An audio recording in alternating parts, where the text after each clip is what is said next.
ప్రజలకు చేసిన పలు సేవా కార్యక్రమాలతో స్వర్గీయ కాలదొంగబాబు ప్రజాభిమానిగా ప్రజల మనసుల్లో చిరస్థాయిగా నిలిచిపోయారని Kirlampudi MPP Thota Ravi, sarpanch Gudala Srilatha Rambabu, society chairman Kurla చిన్నబాబు, సీనియర్ టీడీపీ నాయకులు తూముకుమార్ అన్నారు. కాకినాడ జిల్లా కిర్లంపూడి మండలం జగపతినగరం గ్రామ పంచాయతీ కార్యాలయంలో ప్రజాభిమాని సేవా తత్పరుడైన స్వర్గీయ కాలదొంగబాబు రెండవ వర్ధంతి కార్యక్రమం సర్పంచ్ శ్రీలత రాంబాబు, టీడీపీ శ్రేణుల ఆధ్వర్యంలో నిర్వహించారు. ఈ సందర్భంగా టీడీపీ నాయకులు, కార్యకర్తలు ఆయన చిత్రపటానికి పూలమాలలేసి శ్రద్ధాంజలి ఘటించి నివాళులర్పించారు. ఈ కార్యక్రమంలో టీడీపీ నాయకులు మాట్లాడుతూ కాలదొంగబాబు తన జీవితాన్ని ప్రజాసేవకు అంకితం చేసిన మహానుభావుడని, గ్రామాభివృద్ధి, పేదల సంక్షేమం కోసం అహర్నిశలు కృషి చేశారన్నారు. ఆయన సేవాభావం, నిబద్ధత, ప్రజలతో ఉన్న ఆప్యాయత ఎప్పటికీ మరవలేనివని, కిర్లంపూడి, చిల్లంగి, జగపతినగరం ప్రజల గుండెల్లో ఆయన పేరు చిరస్థాయిగా నిలిచిపోతుందన్నారు. గ్రామ సర్పంచ్ పదవి చేపట్టి ప్రజలకు మరెంతో సేవ చేయాలని ఆయన కోరిక నెరవేరకుండానే అసూలు బాసిన స్వర్గీయ కాలదొంగబాబు కుటుంబానికి ఆ పదవి చేపట్టేలా తమ వంతు కృషి చేస్తామని నాయకులు భాగోద్వేగంతో అన్నారు. ఈ కార్యక్రమంలో ఎంపీడీఓ బి హరికృష్ణ, ప్రజాభిమాని కాలదొంగబాబు, తనయులు కాల వెంకటేష్, కాల భద్రాచలం, ఆల శ్రీమన్నారాయణ, ఆల నానాజీ, సాధకుమారి, గౌతు జగన్నాథరావు, శేరకరం సంతోష్ కుమార్, ఎడ్ల మురళీకృష్ణ, ఆడారి నానాజీ, సరస శివ, బుద్ధ జగదీష్, పలువురు నాయకులు పాల్గొని దొంగబాబు చిత్రపటానికి పూలమాలలు వేసి నివాళులర్పించారు.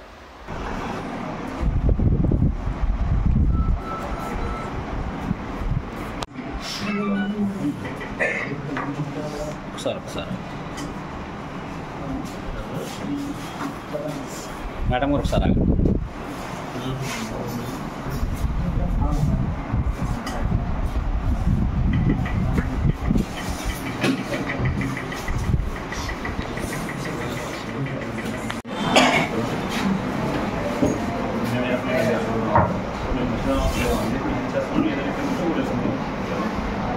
ఆగస్టు 15 మనందరూ చాలా సంతోషంగా జరుపుకునే రోజు. ఈరోజు మా నాన్నగారు మరణిస్తున్నాం.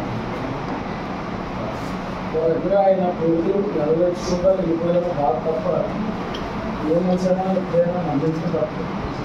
కాకపోతే ఈరోజు ఎంతో ప్రయాణించారు. సహకారంతో ఈ యొక్క స్వతంత్రం వచ్చింది. ఈ యొక్క గొప్ప రోజు మా నాన్నగారు మరణించారు. నేను రాష్ట్ర విషయం మా నాన్నగారు అనుకున్న కోరికలు ఈ ద్వారా అందరూ సహకరించి మా నాన్నగారు అనుకున్న కోరికలు నెరవేర్చాలని కోరుతున్నాను. ఈరోజు రామయ్య గారు మన అందరి మధ్య లేకపోవడం చాలా దురదృష్టకరం. ఈరోజుకి 2 సంవత్సరాలు పూర్తయింది. మా కుటుంబానికి ఈ గ్రామంలోనే కదా కిందపూడి మండలంలో కూడా ఈరోజు గుర్తింపు మళ్ళీ తిరిగి వచ్చింది అంటే అది కేవలం రామయ్య గారు, సర్పంచ్ గారు వల్ల. ఎందుకంటే మాయ గారి గురించి ఒక విషయం మీ అందరికీ చెప్పుకోవాలి. నేను వార్డు మెంబర్గా పోటీ చేసే ముందు మాయ గారు ఇంటికి వచ్చాను నా నాన్నమ్మ గారితో మాట్లాడటానికి. ఎందుకంటే రాజకీయాలు వద్దు బాబు, అది మనకి సెట్ అవ్వదు, రాజకీయాలు మనం సెట్ కాదని చెప్పేసి అని చెప్తే రామయ్య గారు ఇంటికి వచ్చి మా నాన్నమ్మ గారిని అడిగారు, అమ్మ నేను ఉన్నాను కదా, మీకు ఎందుకు మీరేం భయపడదు, నేను చూసుకుంటాను అని చెప్పానంటే మా నాన్నమ్మ గారు అన్నారు, మీ నాన్న నన్ను 10 ఎకరాలు ఇచ్చారు, నువ్వు జనాల కోసం తిరిగి నీ ఆస్తంతా బాగా చేసుకున్నావు, నువ్వేం సాధించావు రాజకీయాలు వచ్చి అని చెప్పేసి అని ఆ రోజు నాన్నమ్మ కూడా ప్రశ్న అవన్నీ మామూలు రాజకీయాలని 10 మంది పేరు తెచ్చుకోవాలి కానీ ప్రభుత్వం సంపాదించడం కాదు రాజకీయాలు అనేది. ఆ గుర్తింపు ఎల్లప్పుడూ కూడా చిరకాలం కూడా కుటుంబ సభ్యులు కథ నిలబడుతుంది, నేను చూసుకుంటాను, మేము మనవాడికి ఎటువంటి ఊరు లేకుండా చెప్పేసి అని ఆ రోజు రామయ్య గారు అయ్యవడం, మా నాన్నగారు ఒప్పుకోవడం, మేము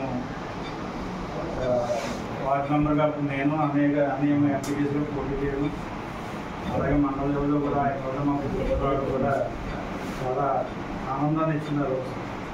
కానీ అలాంటి వ్యక్తి ఈరోజు మన అందరి మధ్య లేకపోవడం చాలా బాధాకరమైన విషయం. ఆయన ఒక ఆశీస్సు వారి కుటుంబానికి ఎల్లప్పుడు ఉండి ఆయన ఏదైతే కోరుకుందో ఆ కుటుంబంలో ఎవరో ఒక వ్యక్తికి, ఎవరికైనా పర్వాలేదు, ఎంపీ గారు అయితే అతిగా కష్టాలు అయితే చిన్న కష్టం కాదు, ఆ కష్టాన్ని కూడా అందరూ గుర్తించి 3 గ్రామాల నుండి కూడా ఆ కుటుంబాన్ని మళ్ళీ ఇదే సీటు కూర్చోపెట్టాలని చెప్పేసి మరీ కోరుతూ ఈ యొక్క అవకాశం ఇచ్చినందుకు ధన్యవాదాలు. అలాగంటే నేను సంవత్సరంలో వచ్చినప్పుడు మన గౌరవ ఎమ్మెల్యే ఉన్నప్పుడు ఈయన కూడా వచ్చేవాడు. ఈయన ఎమ్మెల్యేకి అత్యంత ప్రీతిపాత్రుడు, గురువు గారికి అలాగే ఈయన జిల్లా పరిషత్తులు ఏ పనున్నా సరే ఆ బిల్లు ఏముంటుంది కూడా ఫాలో చేసుకోవడంలో ఆయనే సాటి. ఎందుకంటే పని అయిపోయింది, బిల్లు ఎక్కువ వస్తుంది చూసేవాళ్ళు, కానీ చేసిన పని చేసేవాళ్ళు చేయాలి, అది ఇబ్బంది పడకూడదు. ఈయన ప్రతినిధులు కూడా ఎమ్మెల్యేలు కోఆర్డినేట్ చేస్తూ ఆయన కోఆర్డినేట్ చేసుకుంటూ ఎప్పుడో కూడా స్పీడప్ చేసుకోవడం జరిగింది.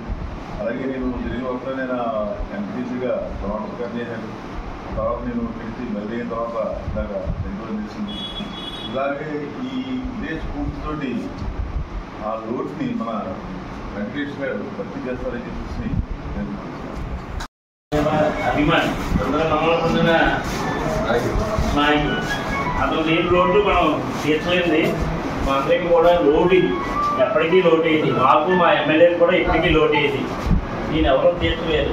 ఎవరో వెళ్ళిపోతే ముందు వెళ్ళి కూడా ఎవరంటే దొంగపోవాలి. నేను ఎవరికి ఇల్లు ఇవ్వడం కాదు, ఎవరికి మంచి కార్యక్రమం గొప్ప కాదు. ఎవరికైనా కూడా ఆపదలో ఆదుకోవడం మాకు గలవాడు. ఎవరన్నా రేకు బాగా కాలిపోతున్నటువంటి వెంటనే నేను రేకు ఎక్కేస్తానని కూడా అంటే డబ్బులు లేకపోయినా సరే లేకపోతే ఇల్లు కట్టించేస్తానని కూడా అలాంటి వ్యక్తులు ఏమి లోటు మాకు ఎప్పటికైనా లోటుగానే ఉంటుంది. దాన్ని వెంకటేశ్వర ద్వారా వస్తుంది అనుకుంటున్నాం. మేము రోడ్డు మీద రావడానికి కారణం అమ్మవారే. ఆయన మాకు అసలు ఇంట్రెస్ట్ లేకపోయినా సరే ప్రతి కార్యక్రమాన్ని ఆయన చేసి మమ్మల్ని కోట తిప్పుకుంటూ నలుగురు పట్టించుకోడు. ఆయన గురించి దమ్మ గురించి అంటే డైలీ ఇది ఒక సందర్భంలో రోజు మేము ప్రస్తావిస్తున్నాం దమ్బాబుని. ఇంకా అది మరి ఏ విధంగా చెప్పాలో కాదు కానీ దమ్బాబు ప్రజామానంతో ప్రతి ఒక్క గుడ్లో కూడా చిరసాయిపోతున్నాయి. ఆయన నివారణ అర్పించడం కూడా మా నోటితో చెప్పుకోవాలి. కానీ బ్యాడ్ సందర్భాల్లో మాట్లాడాలి అని నేను ఎప్పుడు అనుకోలేదు. ఒక గృహిణిగా ఉంటూ ఎలక్షన్లో పార్టిసిపేట్ చేసినప్పుడు నా వెనక బలమైన వ్యక్తులు నలుగురు ఉన్నారు. ఒకరి స్నేహితులు, ఇద్దరు తమ్ముళ్ళు, పెద్ద దిక్కు, ఒక ధైర్యం. ఇంకా ఆయన ఎలా వర్ణించుకోవాలో కూడా నాకు మాటలు కావు. గంగబాబు గారు అని కంటే కూడా నేను ఎక్కువగా అన్నయ్య గారు అని అనుకున్నాను. నా భర్త సీటు కూడా రాంబాబు గారు కాకుండా అన్నయ్య గారు వదిలేసేవారు. ఆయన ప్రక్కనే నేను కూర్చుంటాను. ఒక బిడ్డ తండ్రి చాటును ఉంటే ఏ రీతిగా ఉంటుందో అన్నయ్య గారి ప్రక్కన కూర్చుని అదే విధమైన ఫీలింగ్ పొందేదాన్ని. భయం లేకుండా చేశారు, కష్టపడి తిరిగారు. ఎలక్షన్ టైంలో ఆయనకి కళ్ళు సరిగా కనిపించకపోయినా సరే చాలా ధైర్యంగా ఆయన ఆరోగ్యం కూడా పట్టించుకోకుండా చాలా నా కోసం కష్టపడి పనిచేశారు. ప్రజాభిమాని అంటే ఇలా ఉండాలా అన్నట్టు ఉండేవారు. సంవత్సర కాలం ఎవరు నమ్మినా నమ్మకపోయినా నేను ఆయన కోసం అలా ఏడుస్తూనే ఉన్నాను. తల్లిదండ్రుల కంటే కూడా ఎక్కువ స్మరించుకునేది ఎవరంటే అన్నయ్య గారిని. ప్రతి రోజుల్లో అయితే ఎవరైనా మర్చిపోతామేమో అని ఆయన మర్చిపోలేని రోజు ఆగస్టు 15 రోజులు చనిపోయారు. వెళ్ళబోయిన వాళ్ళని ఇంటికి ఎవరు రావద్దన్నారు అని సాఫ్ చేశారు.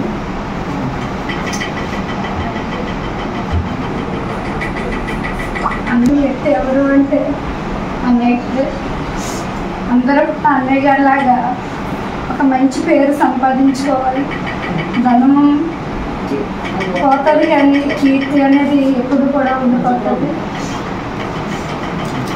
మనందరి ఆశీస్సులు, అందరి అభిమానం కూడా కుటుంబంపై చూపించాలి. చెప్పారు మనకు ఉదయం చేసిన మీటింగ్లో అదే ఆలోచన. ఆ రోజు ఆయన ఏ నిర్ణయం తీసుకున్నా మనందరూ కట్టుబడి ఆయన నిర్ణయానికి కట్టుబడి ఉంటాం. ఆయన తీసుకున్న నిర్ణయం ఆల్రెడీ తీసుకున్నారు. ఆయన అదే నిర్ణయం కట్టుబడి అందరూ చెప్పిన మాటలు ఆ కుటుంబం నుంచి ఎవరికో సర్పంచ్కి సపోర్ట్ చేయాలని అర్థం చేస్తున్నారు. అందుకని ఎమ్మెల్యే గారి నిర్ణయం ఏదైనా ఖచ్చితంగా నిర్ణయాన్ని మనం కట్టుబడి ఆయన మర్చిపోకుండా కుటుంబం నుంచి సభ్యుడిని పెడతారో ఎమ్మెల్యే ఇష్టం ఏం చేసినా ఆయన దాని ప్రకారంగా మనందరం ముందుకు ఆశిస్తూ ఈ సభ ఉంటుంది. మాకు వ్యక్తిగతంగా చర్చలు అన్ని చర్చలకి వెళ్ళేవారండి. చర్చలకు వెళ్ళినా ఎక్కువ నామకర్తలు వెళ్ళొచ్చేవారు కానీ మా చర్చకి ఎక్కువ వచ్చేవారండి. కాకినాడ భాష గారు అంటే చాలా ఇష్టం అండి. ఆయన ఏది చెప్తే అది పాటించేవారండి. ఆయన మాట ఎప్పుడు జబ్బదాటేవారు కాదండి. దొంగబాబు ఎప్పుడు జరుగుతుంది. ఏ హాస్టల్ వచ్చి పిలిచినా సరే వాళ్ళకి సన్మానాలు చేయడం, వాళ్ళ కానుకలు ఇవ్వడం అన్నీ చేసేవారండి. దొంగబాబు గారు అయితే మా చర్చ నిమిత్తం అయితే చాలా మేలు చేశారండి. చేసి హాస్టల్లో కూడా మంచి పేరు తెచ్చుకుని అనేక చోట్ల కూడా మా హాస్టల్ గారు తీసుకెళ్ళడం జరిగిందండి. పదవిలోకి వచ్చాక ప్రెసిడెంట్ గారిని మమ్మల్ని ఒక వ్యక్తిగతంగా ఒక కన్నపెట్టులా మమ్మల్ని ప్రేమించి మమ్మల్ని ముందుకు పరిశీలనగా ముందుకు నడిపించి మేము మమ్మల్ని వల్ల ఎంత తిరిగినా సరే నేను ముందు నన్ను అమ్మానేసి మమ్మల్ని ముందు నిలబెట్టుకోనండి. ఆయనకైతే చాలా కృతజ్ఞతలు చెప్తున్నామండి. మేము ఆయన లోటుపాట్లు మేము చూస్తున్నామండి. మరి ఆయనే ఉంటే మాకు చాలా మేలు జరిగిన మాకు ముందుకు ప్రోత్సహించిన కూడానండి. ఆయన లేని లోటుపాట్లు చాలా విషయాలు మేము ముందడుగు వెళ్ళకపోతున్నాం. స్వల్పంగా లేని లోటుపాట్లు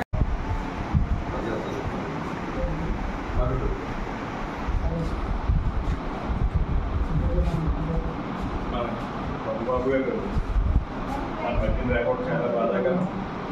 ఆయన ప్రతి ఫంక్షన్కి ఏ కార్యక్రమం ఉన్నా కూడా అందరికంటే ముందు ఆయన ఉండి అందరినీ నడిపించేవాడు. ఆయన అటువంటి వ్యక్తి మన రాయకపోవడం చాలా బాధగా ఉంది. ఆయన మెయిన్ రోడ్ని మన వెంకటేష్ గారు మంచిగా కవర్ చేస్తున్నారు చాలా మటుకు. అదేవిధంగా వెంకటేష్ కూడా ఆయన అంత పేరు తెచ్చుకోవాలని కోరుకుంటాను. మీ అందరూ దొంగబాబాయ్ లేకపోతే నా రాజకీయ ప్రస్తావన ఈవేళ 4 గ్రామాలను పేరు తెచ్చుకున్నట్టు దానికి కారణం దొంగబాబాయ్. దొంగబాబాయ్ చనిపోయేది అందరూ అనుకుంటున్నారు, కానీ ప్రజల మనసులో అందరిలో కూడా దొంగబాబాయ్ ఇంకా బతిగా ఉంది. ఈ రోజుకి ఎక్కడికైనా సరే దొంగబాబు గారు ఎలా ఉంది, దొంగబాబు గారు అలా ఉందని చెప్పేసి ఆయన ప్రస్తావన లేని రోజు లేదు. ఇదేవిధంగా ఆయన్ని కల్పవృక్షం అనేవారు. ఆయన ఎంత తీయాలంటే అంత వచ్చి జోకులంచి అది ఎలా వచ్చిందో తెలియదు. అది దొంగబాబు నేను చూడలేదు. ఇంకా నాకైతే తెలియదు. కాళ్ళ దొంగబాబు గారు అనే వ్యక్తి ఆయన చనిపోయే వరకు కూడా పంచాయతీ సర్పంచ్గానే ఆయన చనిపోవడం జరిగిందండి. ఆ జెండా వందనం రోజునాడు కూడా సర్పంచ్ గారు రాంబాబు గారు సత్యవాణి గారు మన శ్రీలత గారు కూడా రాంబాబు మన దొంగబాబు గారు రాలేదేంటి అనుకుంటే తీరా ఆ రోజు జ్వరంగా ఉంది అని చెప్పేసి ఏదో సాధారణ జ్వరం అనుకున్నారు, కానీ ఆయన ఆ రోజు అందరినీ లోకాన్ని పిలిచి వెళ్ళిపోతారని ఎవరు అనుకోలేదండి. స్వాతంత్ర దినోత్సవం నాడే ఆ రాత్రి ఆయన మరణించడం జరిగిందండి. కానీ ఆయన చివరి కోరిక ఒక సర్పంచ్ అనే కోరికతోనే ఆయన చనిపోవడం జరిగిందండి. 3 గ్రామాల ప్రజలు ఒక మంచి నిర్ణయం తీసుకుంటే నచ్చింది.